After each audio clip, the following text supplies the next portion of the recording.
right now, though, we got to do another snapshot of 4 college football games ahead of the week 3 slate. Again, I'm going to give you the line, and I'm going to play a little numbers nerd. So with that, and we got to play our fancy sounder here. Hopefully Brando's got it. Hey, Brando, it's time once again for another edition of Fade or Follow. Will you fade or will you follow? Whose car are we going to take? On BetMGM tonight. Bravo, Brandon. Bravo. Our EP and a man is a master of the board. All right, let's go to Thursday night. NC State, the Wolfpack. Oh, laying 7.5 against Wake Forest at a -110 juice. ESPN's Football Power Index has NC State at number 59. Wake, the Deeks, at just number 101. Pro Football Focus offensive rating so far through a couple of weeks. NC State at 46. Wake Forest at number 75. Defensive rating, NC State at number 42. Believe it or not, Wake Forest at number 20. With all that information at your disposal, Horvath, NC State -7.5 on the road against Wake. Fade or follow? I'll fade NC State, actually. I like Wake Forest in the game. So NC State, unfortunately, just beat my boys from Virginia, and they covered because Virginia's kicker missed an easy field goal, which would have covered for us. But I do like NC State's quarterback, C.J. Bailey. The kid's good, but I don't know, man. I kind of like, now Wake Forest hasn't really seen anybody yet. They just beat up on the Catamounts last week. They beat up on Kennesaw State, actually like barely 10-9, but it's because their quarterback, Claiborne, got hurt. Then he came back, had 2 rushes of more than 80 yards. When he's healthy, I like Wake Forest's offense. I like catching more than a touchdown, and I feel like NC State, coming off that win against Virginia, this is going to be a letdown spot. So 7.5. I don't know that they win the game outright, but I do like Wake Forest to keep this maybe even within a field goal. So give me the Demon Deacons here, the Fighting Tim Duncans. Oh, maybe Yar. Captain Hook's going to come into play and do you a solid there on that 7.5 line. All right, let's move on. Houston laying 3.5 against Neon Dion's Colorado Buffs at a -110 juice. ESPN's Football Power Index has the Cougs at number 55 and Colorado. Oh, how convenient at number 54. Offensive rating at Pro Football Focus. Houston number 85, Colorado number 79. Defensive rating according to PFF. Houston at number 3 nationally. Colorado at 123. Yikes. Again, with all that background info that you can use whatever you want with. Houston -3.5 at Colorado at a -110 juice. Fade or follow?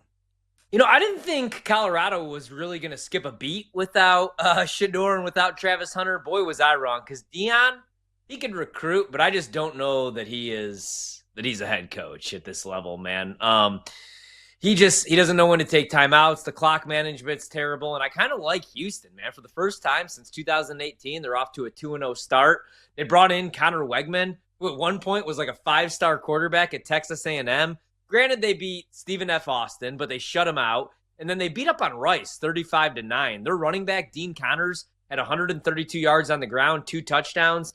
And you said it, man. All the ratings better right now. Like Houston, 81st in FBS in overall offense. Their defense, 4th. Colorado's outside the top 90. Their defense right now, outside the top 100. The only thing I'll say about Colorado that's improved is their run game. Last year, they only rushed for 847 yards all season. This season, 277. I thought Salter was a decent option at quarterback. They might not even play him next week. They're playing 3 quarterbacks right now. So give me Houston in this game. I think they win this game by at least 4 points.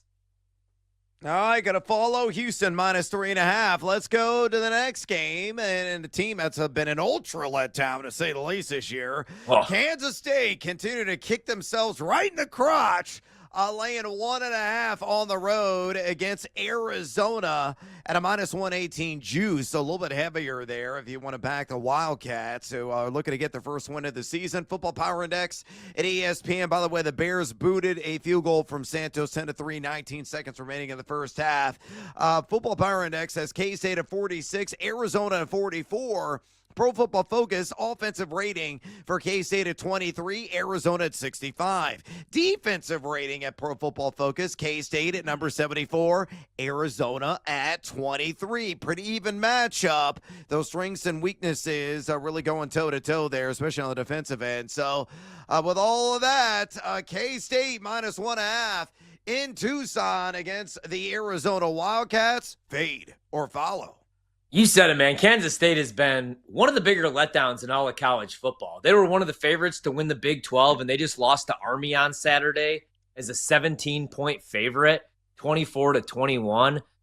They barely got by North Dakota last week. They won 38-35. They were 4 touchdown favorites and only win that game by a field goal. Week 0, they lose in Ireland 24-21 as 2-point favorites. And then Avery Johnson's dad and his brother are fist fighting on the streets of Ireland. So I should fade them, but I feel like this is the perfect buy low, man. So Arizona is 2-0, but they beat Weber State and they beat Hawaii. 15.5-point favorites, huge favorites, 31.5 in that Weber State game. I think this is a good buy low spot on Kansas State. I'm hoping the running back that got hurt on the opening kickoff, Dylan Edwards, who averaged over 6 yards per carry, is back. If not, I do like them to bounce back after losing to Army. They're embarrassed now. Last year we saw this game, and I thought Arizona's roster was better because they had Tet McMillan. Kansas State beat them 31-7 as just a touchdown dog. So I like Kansas State in this spot, +1.5. Perfect buy low, I think. By the way, Minnesota already in field goal range. They're going to attempt a field goal. Jalen Naylor with a 33-yard gain. Finally threw the damn ball down the field and took a shot there. As they're going to try to put points on the board here and cut this lead to 10-6. 11 seconds remaining here in the first half at Soldier Field. All right, last one. Clemson -6.5 on the road at Georgia Tech. You look at Clemson, according to ESPN's Football Power Index, at number 32. Georgia Tech at number 30, so pretty even matchup there. Based on that ranking, offensive rating at Pro Football Focus, Clemson at 93, which is wild to me. The Ramblin' Wreck there at 74. Defensive rating, Clemson at 57, Georgia Tech at 82. The kick is up, and it's good. Looks like Chicago's good going to half with a 4-point lead, 10-6 on the Minnesota Vikings. In Clemson -6.5 against Georgia Tech. Fade or follow? I'll follow Clemson, but I'm going to wait, man, because this got bet down to 4.5. Money coming in on Georgia Tech. I get it. Wow. Clemson has not covered the spread in 4 of their last 5 games against FBS teams going back to last year. They looked terrible against Troy. They were losing by double digits. They only won 27-16. But they were also coming off a disappointing loss to LSU to kick off the year. And they were without 3 of their starters, including their stud wide receiver, Antonio Williams. We don't know if any of the 3 are going to play, but we also don't know if Georgia Tech's quarterback Haynes King is going to play. He didn't play last week. It didn't matter. The backup led them to 680 total yards of offense. But that was against Gardner-Webb. So I feel like, again, this is the perfect buy low on Clemson. I still think they win the ACC. I still think they win double-digit games. I'm not out on them yet. I'll take the Tigers here.